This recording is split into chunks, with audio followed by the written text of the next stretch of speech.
আজ থেকে শুরু হলো অগ্রদ্বীপের ঐতিহাসিক গোপীনাথের মেলা। কেউ এটাকে গোপীনাথের মেলা বলেন, আবার অনেকেই বলেন শ্রাদ্ধের মেলা। শত শত বছরের ইতিহাস আর ভক্তির আবেগে ভরে ওঠে এই মেলা। এই ভিডিওতে আপনারা দেখতে পাবেন কিভাবে অগ্রদ্বীপে পৌঁছাবেন, মেলার ভেতরে কি কি দেখার আছে এবং সেই অলৌকিক ইতিহাস যেখানে ভগবান গোপীনাথ তার ভক্ত গোবিন্দ ঘোষের জন্য নিজেই শ্রাদ্ধ করেছিলেন। এই ঘটনার কারণেই এই মেলা এত বিখ্যাত। এছাড়া দেখবেন মেলার রঙিন পরিবেশ, হাজার হাজার ভক্তের ভিড়, মন্দির প্রাঙ্গণের ভক্তিময় দৃশ্য আর মেলার বিভিন্ন আকর্ষণীয় মুহূর্ত। থাকবে সাধু সন্ন্যাসীদের উপস্থিতি, তাদের জীবনযাপন, এমনকি সাধুদের মধ্যে ঘটে যাওয়া কিছু অদ্ভুত ঘটনাও। আরও দেখবেন সেই রহস্যময় ও অলৌকিক কাছ বাবা, যাকে ঘিরে ভক্তদের মধ্যে রয়েছে অনেক বিশ্বাস ও কৌতূহল। সব মিলিয়ে অগ্রদ্বীপের গোপীনাথের মেলার সম্পূর্ণ পরিবেশ, ইতিহাস, ভক্তি আর রহস্য নিয়ে আজকের এই বিশেষ ভিডিওটি শেষ পর্যন্ত দেখুন, কারণ প্রতিটা মুহূর্তই আপনাদের অবাক করে দেবে। হ্যালো, হাই, নমস্কার, কেমন আছেন আপনারা? আশা করি আপনারা অনেক অনেক ভালো আছেন। দা হিমু ভাই ইউটিউব চ্যানেলে আপনাদের সকলকে স্বাগত জানাই। আজকে আপনাদেরকে এমন একটা মেলা দেখাবো যেটা হলো শ্রাদ্ধের মেলা। এই শ্রাদ্ধের মেলাতে আপনারা কিভাবে আসবেন, এই মেলাতে এসে আপনারা কি কি দেখবেন, সমস্ত কিছু A to Z আপনাদেরকে দেখানোর চেষ্টা করব। আশা করি ভিডিওটা ভালো লাগবে। আর যদি ভিডিওটা ভালো লাগে তাহলে লাইক, সাবস্ক্রাইব এবং কমেন্ট করতে ভুলবেন না। প্রথমেই আপনাদেরকে বলবো, এই যে অগ্রদ্বীপের মেলা বা শ্রাদ্ধের মেলাতে আপনারা কিভাবে আসবেন। এখানে আসার রাস্তা খুব সহজ। শিয়ালদাহর দিক থেকে এলে লালগোলা লাইনে বেথুয়াডৌড়ি স্টেশন পর্যন্ত এসে সেখান থেকে গাড়িতে অগ্রদ্বীপে পৌঁছানো যেতে পারে। আর যদি হাওড়া বা ব্যান্ডেলের দিক থেকে আসেন, কাটোয়া লোকাল ধরে অগ্রদ্বীপ স্টেশনে নেমে ফেরিঘাট পার হলেই সামনে পড়বে এই ঐতিহাসিক মেলা। ভক্তি, বিশ্বাস আর অলৌকিক ইতিহাসের এক অনন্য মিলন ক্ষেত্র এই অগ্রদ্বীপ গোপীনাথের মেলা। আপনারা যদি কখনো এই মেলায় না এসে থাকেন তাহলে একবার অবশ্যই ঘুরে আসুন, কারণ এখানে এলে মনে হবে ভক্তি আর বিশ্বাসের শক্তি কতটা গভীর হতে পারে। অটোওয়ালা দাদা 2 কিলোমিটার আগে আমাদেরকে নামিয়ে দিয়েছে। 2 কিলোমিটার ধরে হেঁটে এই মেলাতে ফাইনালি পৌঁছালাম। দেখতে পাচ্ছেন প্রচুর দোকান বসে গিয়েছে, প্রচুর মানুষ ইতিমধ্যে দেখতে পাচ্ছেন দূর দূরান্ত থেকে এসেছেন। দেখতে পাচ্ছেন বয়স্ক মানুষরা এসে এখানে খাওয়া দাওয়া করছে। মানে প্রচুর মানুষ দূর দূরান্ত থেকে আসে। এই মেলাকে অনেকে শ্রাদ্ধের মেলা বলে। শ্রাদ্ধের মেলা বলার কারণ, গোবিন্দ ঘোষ ভগবান গোপীনাথের পুজো করতেন। গোবিন্দ ঘোষের একমাত্র পুত্র মারা যায়। মারা যাওয়ার পরে গোবিন্দ ঘোষ খুব হতাশ হয়ে পড়েছিলেন। তারপরে ভগবান গোপীনাথ গোবিন্দ ঘোষকে স্বপ্ন দেয়, আমি তোমার শ্রাদ্ধ করব। সেই কথা মতো ভগবান গোপীনাথ গোবিন্দ ঘোষের শ্রাদ্ধ সম্পূর্ণ করেন। সেই থেকেই এই মেলার উৎপত্তি। এই মেলাতে প্রচুর মানুষ দূর দূরান্ত থেকে আসে। ইতিমধ্যে দেখতে পাচ্ছেন প্রচুর মানুষের সমাগম ঘটেছে। এই মেলাতে অনেকে আসেন তাদের পূর্বপুরুষের আত্মার শান্তি কামনার জন্য পিণ্ডদান করতে। বলছে কিসের জন্য দোনেটা কাটছে? আমার মানত ছিল তাই। মানত ছিল? কি মানত ছিল? আমার ঘর। আচ্ছা, মানত কি পূরণ হয়েছে? মানত পূরণ হয়েছে বলে এটা তোমার কি হয় মা? দেখতে পাচ্ছেন মানত পূরণ হয়েছে বলে দণ্ডি কাটছে। এই গোপীনাথের মেলাতে এসে গোপীনাথের কাছে প্রচুর মানুষ মানত করে, আর যাদের মানত পূরণ হয় এইভাবে দণ্ডি কেটে মন্দিরে পুজো দিতে যায়। দেখতে পাচ্ছ অনেকটা রাস্তা দণ্ডি কেটে গোপীনাথ জিউর মন্দিরে যাবেন এবং পুজো দেবেন। এই হচ্ছে মেলার সম্পূর্ণ পরিবেশ। ইতিমধ্যে কত মানুষ এসেছে আপনারা তো দেখতেই পাচ্ছেন। আগামীকাল প্রচুর মানুষের ভিড় হবে। ইতিমধ্যে তো ভিড় তো দেখতেই পাচ্ছেন। এছাড়া দেখতে পাচ্ছেন পুলিশ প্রশাসন রয়েছে। এই যে মন্দিরটা দেখতে পাচ্ছেন, এটা হচ্ছে গোবিন্দ ঘোষ ঠাকুরের সমাধির স্থান। এখানেই গোবিন্দ ঘোষের সমাধি দেওয়া হয়েছে। এই পথ ধরে গোবিন্দ ঘোষের যেখানে সমাধি দেওয়া রয়েছে গোবিন্দ ঘোষ ঠাকুরের, সেটা তোমাদেরকে দেখাবো।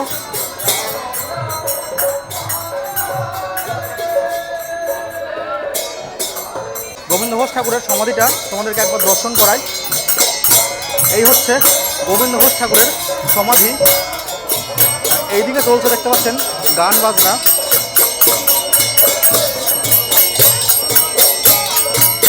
দেখতে পাচ্ছেন সবাই প্রার্থনা করছেন।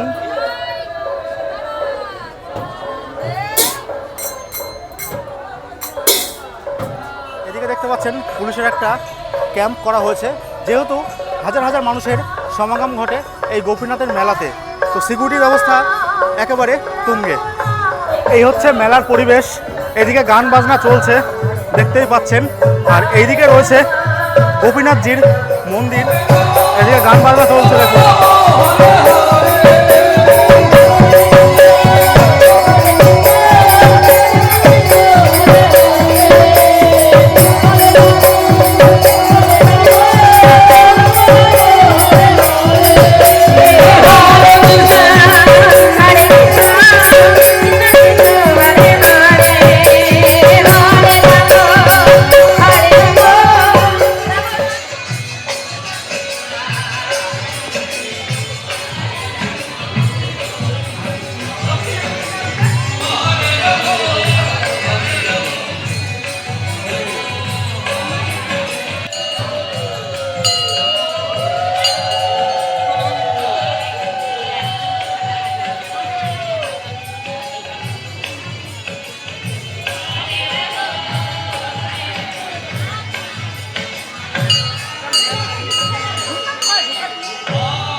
পাচ্ছেন প্রচুর মানুষ পুজো দিতে যাচ্ছে এবং পুজো দিয়ে বেরিয়ে আসছে এই পথ ধরেই। এই হচ্ছে মন্দির চত্বর, ভরে উঠেছে পুরো। আগামীকাল এই যে জায়গাটা দেখতে পাচ্ছেন, এইখানে মানুষের উপচে পড়া ভিড় হবে। এদিকে দেখতে পাচ্ছেন প্রচুর মানুষ এখানে ধূপকাঠি মোমবাতি জ্বালাচ্ছেন। আর এই হচ্ছে সামনে গোপীনাথ ঠাকুরের মন্দির। আপনার নাম? তারকনাথ গোস্বামী। আপনি এই মন্দিরে কি করেন? সেবা পুজোর দায়িত্ব। এই যে শ্রাদ্ধের মেলা, অনেকে গোপীনাথের মেলাও বলে, শ্রাদ্ধের মেলাও বলে, এই নিয়ে আপনি কি বলবেন? এই নিয়ে হচ্ছে মানে গোপীনাথ উনি গোবিন্দ ঘোষের শ্রাদ্ধটা উনি করেছেন। হ্যাঁ, ওনার সঙ্গে কথা হয়েছিল যে তোমার পুত্র যেটা করতো আমি তার থেকেও অনেক বেশি করব। আজকে কি রয়েছে? আজকে উনি যাবেন, হ্যাঁ উনি বলতে গোপীনাথ গোপীনাথ যাবে একা। ওখানে ওই সমাধির উপরে ওনাকে বসানো হয়, গোবিন্দ ঘোষের সমাধির উপরে হ্যাঁ বসানো হয়। যাবতীয় শ্রাদ্ধের জোগাড় থাকে, ওখানে শ্রাদ্ধ হবে। হ্যাঁ, 1 ঘন্টা থাকবে। 1 ঘন্টা থাকবেন। তার মানে বলতে যাচ্ছেন যে এখান থেকে গোপীনাথ গোবিন্দ ঘোষের উদ্দেশ্যে যাবেন এবং গোবিন্দ ঘোষের শ্রাদ্ধটা উনি করবেন। রাইট। কত মানুষের ভিড় হয় এই মেলাতে? কোটি কোটি। কিরকম প্রিপারেশন নিয়েছেন? সিকিউরিটির ব্যবস্থা কি ভালো, খুব সুন্দর। আচ্ছা, এই মেলাটা কতদিন থেকে শুরু হচ্ছে আজ পর্যন্ত, মানে কত বছর আগে থেকে? মোটামুটি অনুমান করে বলছি 600 বছর। 600 বছর। গোপীনাথ ভক্তের শ্রাদ্ধ করেছে। আচ্ছা, ভক্তের শ্রাদ্ধ করেছে। উনি কথা দিলেন যে চন্দ্র সূর্য যতদিন থাকবে ততদিন উনি এই বাৎসরিক শ্রাদ্ধ করবে আর কোটি কোটি মানুষের সেবা দেবে। টাকা পয়সার সঙ্গে কোনো সম্বন্ধ থাকবে না, এটা গোপীনাথ কথা দিয়েছে, আজও সেটা পালন করছে। আচ্ছা, অনেক ভক্ত এখানে এসে কি পূর্বপুরুষের উদ্দেশ্যে পিণ্ডদান করেন যাদের হ্যাঁ, আল্লাহর শান্তি কামনার জন্য? করে। কিভাবে করেন? নেড়া মাথা করে, হ্যাঁ আচ্ছা, বাইরে করে, সেটা বাইরে। সেটা বাইরে হয়। এটা মানে প্রচুর মানুষ, এটা কি সারা বছরই মানুষজন আসে হ্যাঁ, পিণ্ডদানের জন্য? এখানে এসে পিণ্ডদান করলে কি হয়? পিণ্ডদান মানে করলে তার ভালো জায়গায় পৌঁছে যায়। হ্যাঁ, মানে আত্মার আত্মার শান্তি হয়। হ্যাঁ, সেই জন্য মূলত এখানে মানুষজন আসে। হ্যাঁ, মেলা কতদিন? ভালো ঘরে জন্ম নেবে সে আবার। এই মেলাটা কতদিন থাকবে এখানে? মোটামুটি 7 দিন। 7 দিন পর্যন্ত রয়েছে। কিভাবে মানুষ এই মেলাতে আসবে? নৌকা পেরিয়ে আসে। নদিয়ার চাপটা বেশি, নদিয়া জেলার চাপটা বেশি। নদিয়া থেকে মানুষগুলো বেশি আসে। এই মন্দির থেকে গোপীনাথ ঠিক দুপুর 12টার সময় যাবেন গোবিন্দ ঘোষের সমাধির কাছে এবং গোবিন্দ ঘোষের উদ্দেশ্যে তিনি শ্রাদ্ধ করবেন। দেখতে পাচ্ছেন কীভাবে ব্যারিকেড দেওয়া হয়েছে। মন্দিরের আশপাশ দিয়ে বসেছে প্রচুর আকড়া, আপনারা দেখতেই পাচ্ছেন। এই হচ্ছে তমাল গাছ, দেখতেই পাচ্ছেন কতটা বড়, প্রচুর বয়স এই গাছটির। তমাল গাছের তলায় দেখতে পাচ্ছেন প্রচুর সাধু সন্ন্যাসীরা এখানে বসে আছেন তমাল গাছের নিচে। অসাধারণ লাগছে এই দৃশ্যটা, আপনাদেরকে দেখাচ্ছি সরাসরি। বলছি, কোথা থেকে আপনি এসেছেন? আমরা সংগতির থেকে আসছি। সংগতি। সম্মতির থেকে। হ্যাঁ, কত বছর ধরে এখানে আসছেন? এখানে আছি আমি 9 বছর ধরে আছি। আর এখানকার পরিবেশ কেমন লাগছে? খুব ভালো লাগছে। অনেকেই বলে এটা নাকি শ্রাদ্ধের মেলা। হ্যাঁ, শ্রাদ্ধের মেলা। কর্তৃপক্ষ কি পরিষেবা দিচ্ছেন আপনাদের? হ্যাঁ, খুব সুন্দর, কোনো খাওয়ানোর কোনো সমস্যা নাই, কোনো অভাব নাই। এই গোপীনাথের মেলা খাওয়ানোর কোনো অভাব নাই। যে সমস্ত মানুষ আসতে চায় তারা কি আসতে পারে এই মেলাতে? হ্যাঁ, সবাই আসতে পারে, সবাই আসবে, সবাই আসতে আসতে পারবে। বলছেন তো? হ্যাঁ, সবাই আসবে, সবাই যাবে, কোনো সমস্যা নাই। আমাদের দেশের পাশাপাশি বাইরে থেকেও দেখতে পাচ্ছেন প্রচুর মানুষ এসেছে, ফরেনার। ইতিমধ্যে আমি রয়েছি গোপীনাথজির আরেকটা মন্দিরে। এই মন্দিরটার নাম হচ্ছে দোলা মন্দির। 12 দলের মেলা থেকে গোপীনাথ এই মন্দিরে থাকবেন 6 মাস, আর 6 মাস থাকবেন ওই মন্দিরটাই। ওই মন্দিরটা হচ্ছে গোপীনাথের মেন মন্দির, আর এই মন্দিরটাতে থাকবে গোপীনাথ 6 মাস, মানে ওখানে 6 মাস থাকেন আর এখানে থাকেন 6 মাস। দেখতে পাচ্ছেন এইদিকেও মেলা বসে গেছে, আর সামনে রয়েছে প্রচুর আখড়া। সেই আখড়াগুলো আপনাদেরকে দেখাবো। এই হচ্ছে মেলার পরিবেশ। মেলায় প্রচুর মিষ্টি দেখতে পাচ্ছি, মিষ্টি রয়েছে, জিলিপি রয়েছে, এদিকে বাদাম রয়েছে। অবাক হলাম এই মিষ্টিগুলো দেখে। দেখতে পাচ্ছেন কি বড় সাইজের মিষ্টি। এই মিষ্টিগুলোর নাম কি আপনারা অবশ্যই কমেন্ট করে বলবেন।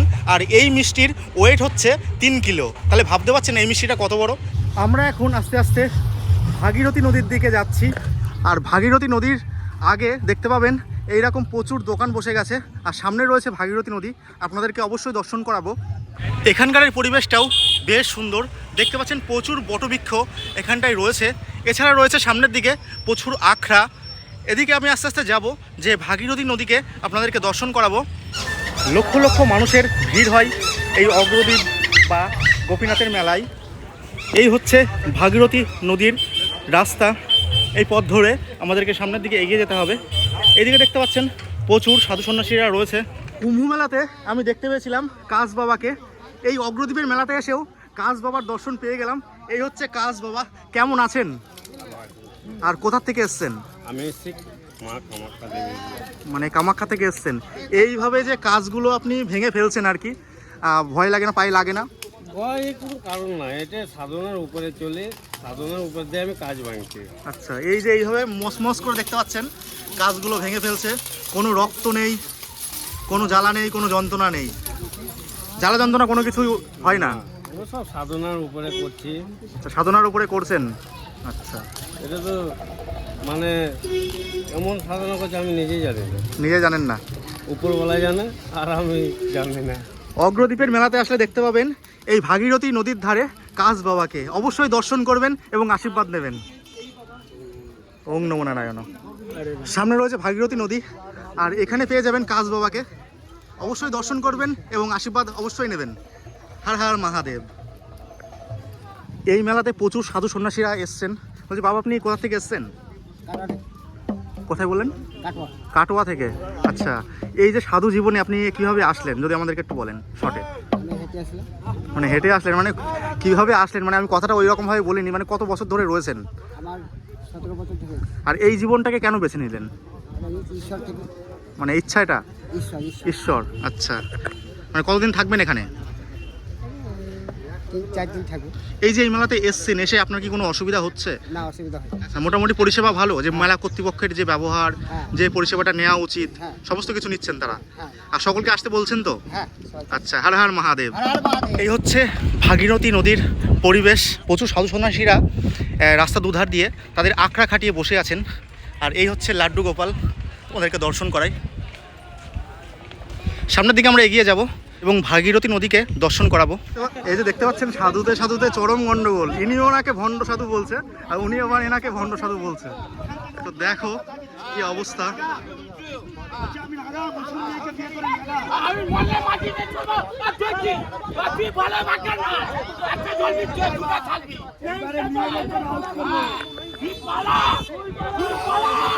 দেখুন সাধু, প্রচুর সাধু মহারাজরা এখানে বসে রয়েছে।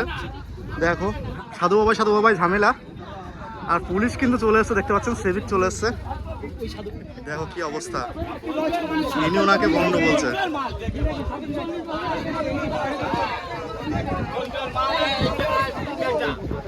এরা যদি না শিক্ষা দিতে পারে তবে আর শিক্ষা আমরা দেবো। বললাম তো এটা সামনে, আমি পূর্ব বর্ধমানের ছেলে। দেখুন কি অবস্থা। একটা নোংরা ভাতা বল, এই রাত্রি দিয়ে তোর গাঁর ঢুকিয়ে দেবে। একটা নোংরা ভাতা দে, একটা নোংরা ভাতা দে। বললাম তো একটা নোংরা ভাতা দে, তোর এই বোতল তোর নামে সাধু, কাদের সাধু না। কি বলছেন, কি বলছেন? নামে সাধু, কাদের সাধু। কাদের সাধু নয় কাকিমা। গন্ডগোল হবে কেন? হ্যাঁ অবশ্যই অবশ্যই, কেন গন্ডগোল হবে? সবাই মিলেমিশে থাকো তোমরা।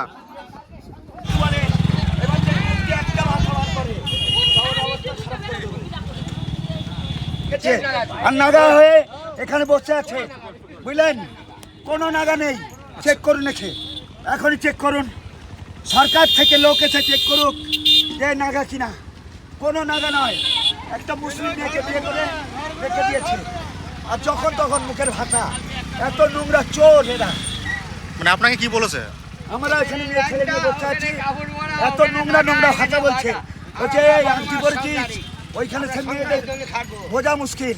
আচ্ছা আমরা বসতে পারছি না, এত নোংরা কথা বলছে। জিজ্ঞেস করুন, এখানে আরো মুরব্বীরা আছে। আচ্ছা, প্রশাসন কি বলছে? হ্যাঁ যাও, আপনারা তো সাহস দেন, এই তো চোর এই যে দেখতে পাচ্ছেন ভাগীরথী নদীর পাশে প্রচুর সাধুদের আখড়া বসেছে, আপনাদেরকে দেখাচ্ছি। প্রচুর সাধু সন্ন্যাসীরা এখানটায় রয়েছে। আর এই সামনে রয়েছে ভাগীরথী নদী। এই হচ্ছে ভাগীরথী নদী, দেখতে পাচ্ছেন লঞ্চে করে মানুষ ওপার থেকে এপারে আসছে। আর এই হচ্ছে ভাগীরথী নদীর পরিবেশ, আপনাদেরকে দর্শন করাচ্ছি। এই হচ্ছে লঞ্চ ঘাট, এপার থেকে মানুষ ওপারে যাচ্ছেন এবং ওপার থেকে মানুষ এপারে আসছেন। এই গোপীনাথের মেলাতে প্রচুর মানুষের ভিড় আপনারা দেখতে পাচ্ছেন। যে সমস্ত মানুষ হাওড়া এবং ব্যান্ডেলের দিক থেকে আসবেন তাদেরকে ধরতে হবে কাটোয়া লোকাল আর নামতে হবে অগ্রদ্বীপ স্টেশনে। তারপরে আপনাদেরকে লঞ্চে করে এপারে আসতে হবে।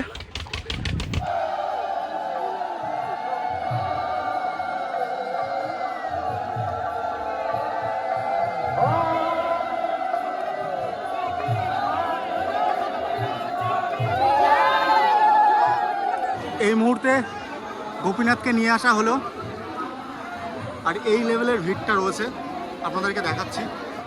গোপীনাথ জিউকে গোবিন্দ ঘোষের সমাধির কাছে নিয়ে যাওয়া হলো। এই হচ্ছে গোবিন্দ ঘোষের সমাধিস্থান। গোবিন্দ ঘোষের একমাত্র পুত্র মারা যায়, তারপরে স্বয়ং ভগবান ভক্তের শ্রাদ্ধ করেন, আর আজ রয়েছে সেই শ্রাদ্ধ দিবস। হাজার হাজার মানুষ গোপীনাথকে দর্শন করতে এসেছেন।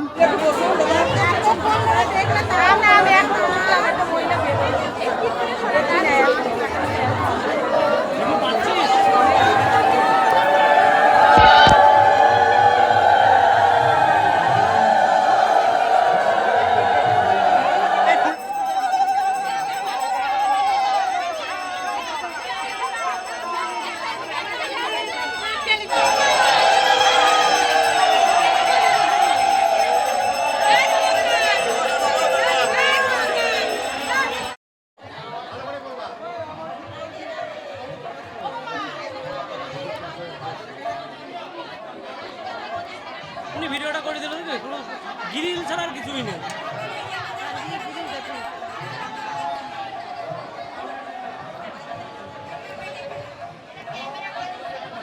তা এখন কিন্তু পুজো চলছে, আর দেখতে পাচ্ছেন প্রচুর ভিড় রয়েছে আশেপাশে, কিন্তু ভিতরের যে দৃশ্য আছে সেই দৃশ্য দেখার জন্যই কিন্তু এরকম ভিড়।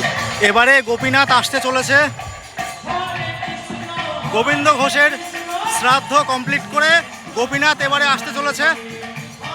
আমি আপনাদেরকে সরাসরি দেখানোর চেষ্টা করছি। গোপীনাথ এবারে আসতে চলেছে, আপনাদেরকে দর্শন করাচ্ছি সরাসরি।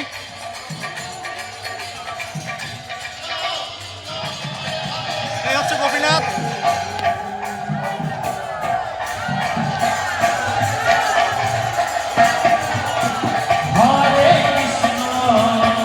মানুষের ভিড়টা জাস্ট দেখুন, কি পরিমাণে ভিড়। আবারও গোপীনাথ মন্দিরে চলে গেল।